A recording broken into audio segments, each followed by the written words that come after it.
avons rencontré la maison de vente aux enchères Antiquorum qui soutient l'horlogerie indépendante en exposant certains de ses créateurs jusqu'au 11 février dans ses locaux.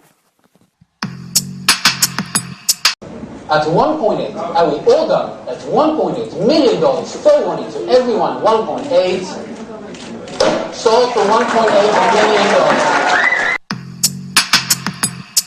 La salle d'exposition d'Antiquorum regorge de créations insolites que l'on a plaisir à découvrir. C'est la boîte à musique de Roche en mahagoni, on l'appelle le winch, avec un rouleau et ça joue 4 mélodies. Donc ça a une qualité sonore qui est excellente.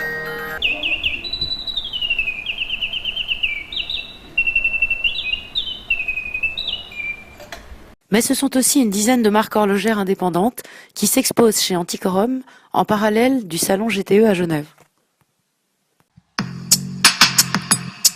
Nous avons fait une sélection de deux montres. Nous avons d'abord présenté une HL, la pièce historique de Haute-Lance, que nous avons présentée dans une version or rose certi. Et en parallèle de cela, nous avons donc mis une HL Q4 qui est la pièce qui représente aujourd'hui l'ADN d'Haute-Lance en titane, avec un lit d'abeille, donc une pièce très sportive, très contemporaine, qui reprend tous les codes de l'ADN de la marque historique. Et c'est une occasion très intéressante pour nous, Fichion, de pouvoir profiter de l'exposition et des vitrines prestigieuses d'Antiquorum, maison spécialisée en horlogerie aussi. Donc c'est un deuxième relais pour nous et c'était important de pouvoir optimiser cette présence genevoise grâce à ce partenariat avec Antiquorum. On a la chance d'exposer chez Antiquorum la montre, la toute première montre qu'on a réalisée, et on a eu la chance de gagner le Grand Prix de l'horlogerie avec cette pièce qui était notre première pièce. Comme on voulait quand même rajouter un petit quelque chose pour ne pas avoir un tourbillon conventionnel, on a rajouté le double spirale qui sont deux spiraux inversés et qui nous ont fait gagner encore plus de précision. L'inspiration était les montres de poche du siècle dernier. Et c'est ce qui a certainement donné un petit coup de peps aux collectionneurs. Je pense que c'était une opportunité avant tout pour nos clients de venir et découvrir les nouveaux bureaux dans lesquels nous avons emménagé il y a à peu près une année maintenant et découvrir non seulement les aspects vintage des montres de collection mais aussi les aspects précurseurs des nouveaux créateurs. Le but de notre collaboration avec le GTE, c'était de faire découvrir à nos clients et amis collectionneurs des horlogers indépendants. Et certaines de ces marques et de ces modèles vont être des objets de convoitise et ça va attirer en fait les collectionneurs, ce sera des montres des collectionneurs de demain, donc créer un engouement. Et vous soutenez la création indépendante, ces horlogers, ces manufactures qui sont présentées chez vous. On a débuté le 15 janvier et ensuite durant la GTE et jusqu'au 11 février, donc c'est une première et on est en complément en fait du bâtiment des forces motrices.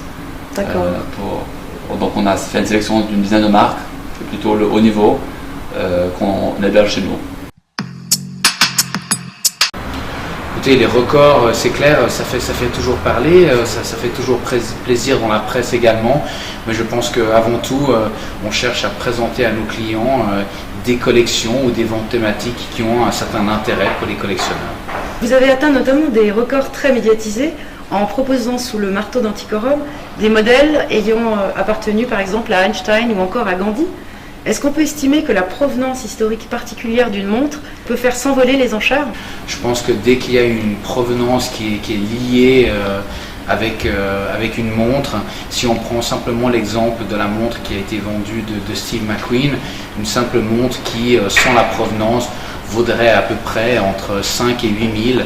C'est effectivement vendu plus de 200 000 $. Finalement, aujourd'hui, la provenance fait toute la montre et toute la valeur. Évidemment, il n'est pas si simple de toujours faire des ventes thématiques. Donc maintenant, c'est plus des petites sections qui englobent une partie historique d'une marque. À Genève, nous avons 2 experts à plein temps et au monde entier, nous sommes 5 aujourd'hui. D'accord. Et vous êtes vous-même un de ces experts? Je suis moi-même un de ces experts. Antiquorum a été précurseur de la vente aux enchères en ligne et a développé un site web qui est très performant. Est-ce que vous estimez que ce site concourt beaucoup à votre réussite? Et quel service est-ce que vous proposez à vos clients par le biais de ce site?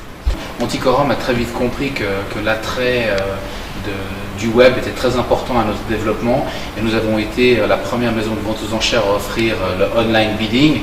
En plus maintenant de l'offrir par iPad et iPhone également, je pense que ça fait partie des choses qui sont indispensables aujourd'hui au succès d'une maison de vente aux enchères. Je pense que du point de vue technique, ça a été bien résolu dès le début, mais effectivement aujourd'hui, pour pouvoir arriver au succès lorsque vous avez une vente aux enchères qui se passe à Hong Kong et que les horaires ne sont pas pratiques pour les clients européens, il est important pour que les clients puissent pouvoir enchérir à n'importe quelle heure, à n'importe quel moment, même à l'avance, même 2 semaines à l'avance s'il le faut.